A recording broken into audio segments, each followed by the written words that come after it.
Hi viewers, మనం వచ్చేసి తెలివైన రాణి అనేటువంటిది రెండవ తరగతి 16వ లెసన్ వచ్చేసి తెలివైన రాణి అనేటువంటి చూస్తున్నాము. ఫస్ట్ లాంగ్వేజ్ తెలుగు, తెలంగాణ గవర్నమెంట్ది. జాబిలి అనేటువంటి పుస్తకంలోనిది. ఆదివారం బడికి సెలవు. రాణి తోటలోని జామ పండ్లు కింద ఆడుకుంటున్నది అనమాట. జామ చెట్టు కింద ఆడుకుంటూ ఉంది. బడికి సెలవు వలన ఆడుకోవడం జరిగింది. జామ చెట్టుకి చాలా పండ్లు ఉన్నాయి. వాటిని తినాలనుకుంది.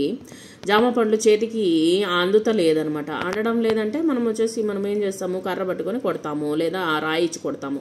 పైకి ఎగిరింది, అయినా అవి అందలేదు. మళ్ళీ ఎగిరింది, అయినా అందలేదు. చెట్టు మీద చిలకమ్మ చూస్తూ ఉందనమాట. ఇదంతా గమనిస్తూ ఉందనమాట. చెట్టుపై నుంచి, పాప ఎందుకట్లా ఎగురుతున్నావు అని అడిగింది ఈ యొక్క చిలక.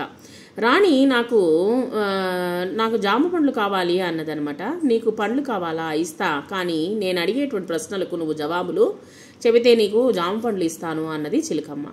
అందుకు పాప సరేనన్నది. చిలకమ్మ అడగడం మొదలుపెట్టింది. చిలకమ్మ అడిగినటువంటి ప్రశ్నలకి చూద్దాము. చాప చుట్టలేము, పైసలు ఎంచలేము, ఏమిటో చెప్పు అంటే రాణి వచ్చేసి ఆకాశము నక్షత్రాలని చెప్పిందనమాట. చిలకమ్మ, అందమైన చెరువులో ముద్దొచ్చేటువంటి పిట్ట మూతి బంగారము, తోకతో నీళ్లు తాగుతుంది, దీపము. చిలకమ్మ, తోకలేని పిట్ట 90 కోసులు పోతుంది అంటే రాణి వచ్చేసి ఉత్తరము అని చెప్పింది.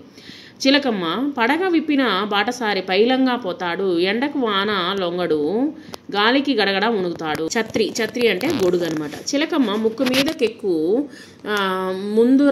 ముందర చెవులు నొక్కు, జారిందంటే పుట్టుక్కు అని కంటి అద్దాలు అని రాణి చెప్పింది. చిన్నదానివైనా తెలివిగా జవాబులు చెప్పావు. ఇక నుంచి నాకు సోపతి అంటే స్నేహితురాలివి. ఇవిగో జామ పండ్లు అంటూ చిలకమ్మ జామ పండ్లను రాణికి ఇచ్చింది. పైనుంచి కొట్టి ఇచ్చిందనమాట. రాణి చాలా సంతోషంగా ఆ యొక్క పండ్లను తిన్నది. ఈ యొక్క ప్రశ్నలకు మనము సమాధానాలు చూద్దాము. రాణికి జామ పండు ఇష్టం కదా, మీకు ఇష్టమైనటువంటి పండ్లను చెప్పండి. నాకు మామిడి పండ్లు అంటే ఇష్టము. సపోటా, దానిమ్మ, ఆరెంజ్, పుచ్చకాయ అంటే చాలా ఇష్టము. తర్వాత లాస్ట్ క్వశ్చన్. చిలకమ్మ జామ పండ్లు రాణికి ఇచ్చింది కదా, మీరు మీ స్నేహితులకు ఎట్లాంటి సహాయం చేస్తారు? నేను మా స్నేహితులకు పెన్సిల్, రబ్బరు, పుస్తకాలు లేదా నోట్స్ రాసుకోవడానికి గాను నేను సహాయం చేస్తాను. అది వచ్చేసి క్రింది పొడుపు కథలను చదవండి, వాటిని జవాబులతో జతపరచండి.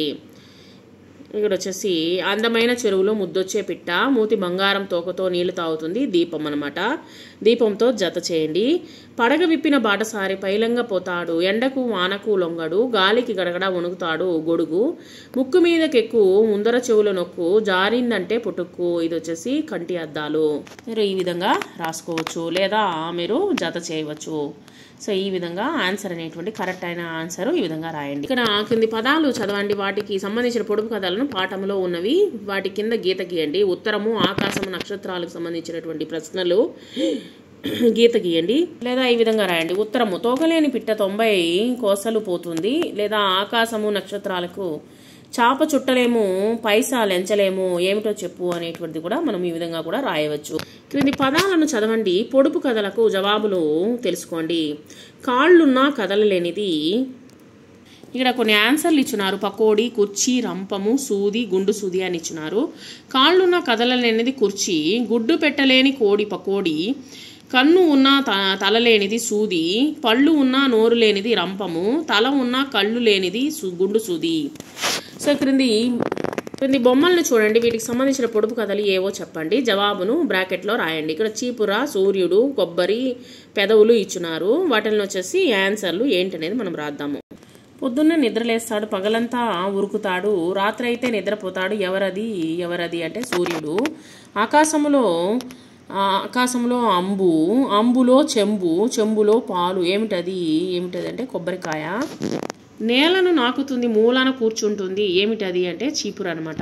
అమ్మ అంటే కలుస్తాయి, అయ్యా అంటే కలవవు, ఏమిటది అంటే పెదవులు.